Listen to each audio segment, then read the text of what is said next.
Assalamualaikum warahmatullahi wabarakatuh. Allahumma sholli ala Sayyidina Muhammad wa ala ali Sayyidina Muhammad. Pemirsa yang dirahmati Allah, marilah kita simak ceramah dari Kiai Haji Abdullah Gimnastiar dengan tema tidak ada ancaman kecuali dosa dan kelakuan diri kita sendiri. Sebelumnya marilah kita perbanyak sholawat minimal 1000 kali sehari, agar hidup kita penuh barokah dan mendapatkan syafaat kelak. Jangan lupa berikan dukungan kepada channel kami dengan memberikan super thanks seikhlasnya. Semoga menjadi amal jariah bagi Anda. Selamat menyaksikan. Allahumma sholli ala Muhammadin wa ala alihi wa ashabihi ajma'in. Hadirin sekalian, kali ini kajian dari Pondok Pesantren Darut Tauhid Bandung. Karena banyak santri baru, jadi izinkan saya mengulang beberapa hal yang menjadi fondasi diketahui oleh santri baru. Jadi di pesantren ini dikenal dengan konsep PDLT. Apa artinya PDLT? Perbaiki diri dan lakukan yang terbaik. Jadi kalau ada yang nanya apa kegiatan sehari-hari, kegiatan sehari-hari kita adalah PDLT. Perbaiki diri dan lakukan yang terbaik. Hidup ini hanya dua intinya. Satu yang membahayakan, dua yang menguntungkan.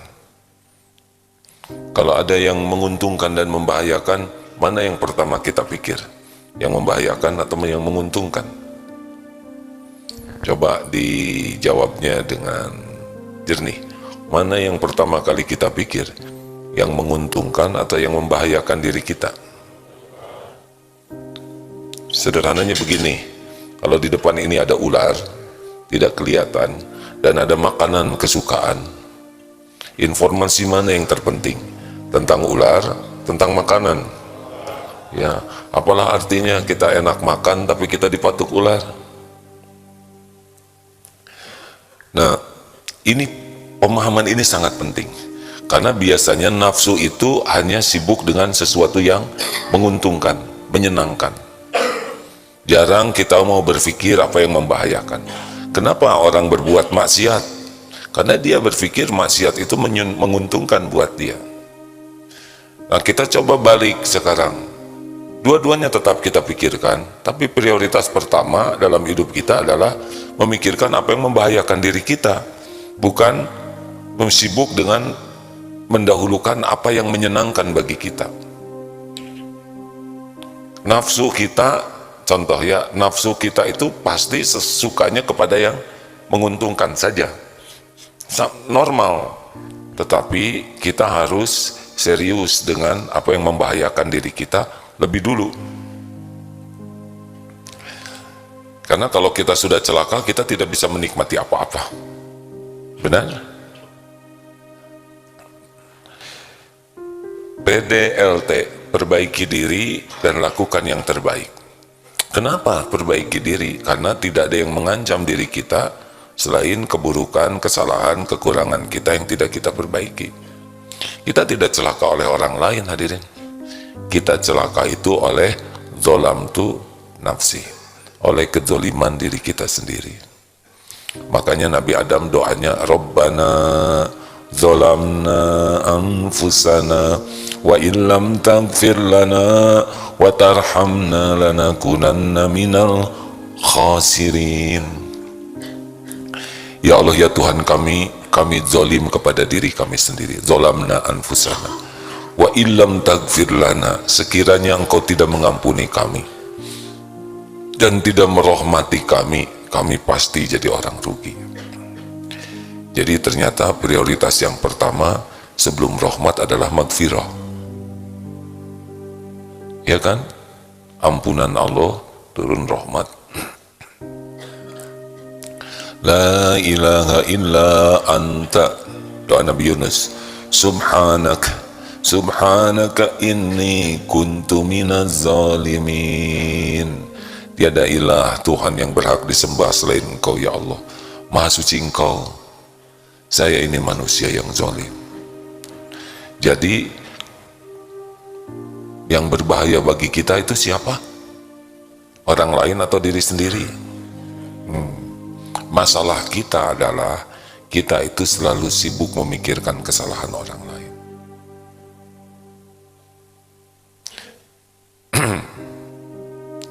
langsung diam semua yang batuk ya. Reverb namanya. Jadi masalah kita adalah kita terlalu sibuk dengan menyalahkan atau mencari kesalahan, kekurangan orang, dan kita lupa kepada diri sendiri. Harusnya pekerjaan kita yang utama adalah mencari tahu kekurangan, kesalahan, keburukan kita. Karena kita terancamnya oleh diri kita sendiri. Yang lain bahaya tidak bahaya. Tapi saya dihina tidak bahaya. Yang bahaya itu kita bersikap hina, menghina orang. Tapi saya dicopet uangnya, ya sudah, kalau sudah takdirnya hilang ya hilang. Yang bahaya itu kita yang jadi copet. Itu tapi ada sahabat yang dibunuh, sahabat Nabi, ya jadi syuhada, berarti masuk surga tanpa hisab. Yang celaka yang membunuhnya. Jadi kita harus mulai melihat ancaman itu dari zolamtu nafsi, keburukan kita sendiri. Makanya salah satu pekerjaan penting dalam hidup kita adalah mencari tahu kekurangan kita. Misal ya, yang pertama kita periksa adalah hati.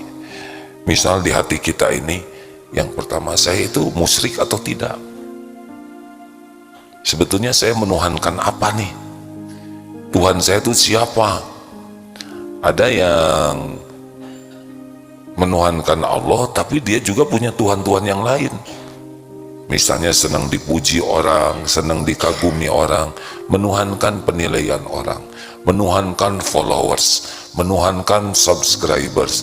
Ada yang menuhankan suami, ada yang menuhankan istri, ada yang menuhankan harta, ada yang menuhankan gelar, ada yang menuhankan jabatan, ada yang menuhankan penampilan, terus dan mengabdi kepada Tuhannya itu. Hati-hati nih, ada yang menuhankan pujian disebut qori'ah. Ada yang memang belajar Quran tuh hanya untuk dikagumi orang, sebagai orang yang paling banyak hafalannya, paling bagus tahsinnya, paling merdu suaranya, dan tidak ada Allahnya tuh di dalam belajar dan membaca Quran. Itu kan tidak berhasil selamat. Makanya periksa terus, saya itu termasuk orang yang ria atau tidak. Ini yang pertama dan utama dalam hidup itu, memeriksa niat. Karena kalau salah niat, salah alamat, tidak akan sampai kepada Allah. Pertanyaan lainnya, saya munafik atau tidak nih? Saya munafikin bukan nih? Jadi bukan itu munafik, ini munafik. Tidak, yang pertama ditanya, saya munafik tidak? Seberapa banyak kebohongan diri saya? Saya suka ngomong bohong tidak? Berapa banyak nih saya bohong? Ditambah-tambah, dikurang-kurang, supaya orang lain kagum. Orang munafik kan di depan dengan di belakang beda. Berapa banyak janji yang tidak ditepati, itu harus kita pikir tuh. Saya janji apa saja. Biasanya orang tuh kalau lagi gembira mudah memberi janji. Kata Ali bin Abi Thalib radhiyallahu anhu, jangan suka ngasih janji kalau lagi gembira, dan jangan ngambil keputusan kalau sedang marah, karena dua-duanya kecenderungannya zolim. Yang ketiga, saya sombong tidak nih? Ujub dan takabur tidak? Ingat ya, Nabi Adam melakukan dosa, iblis juga melakukan dosa. Nabi Adam diampuni, iblis dikutuk selamanya. Jenis dosanya beda nih. Kalau Nabi Adam syahwat, ingin makan buah yang dilarang. Tapi kalau iblis takabur, ujub, merasa diri mulia, dan takabur, batarul haq wa qamtun nas, menolak kebenaran dan menganggap remeh orang lain. Kalau Nabi Adam tahu saya salah, tapi nggak kuat, pengen makan buah itu. Kalau iblis menolak perintah Allah dan menganggap remeh Adam.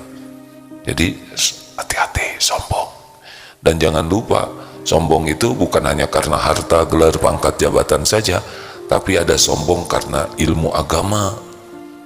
Jadi merasa sudah tahu banyak, jadi melihat orang lain itu seperti yang tersesat semua.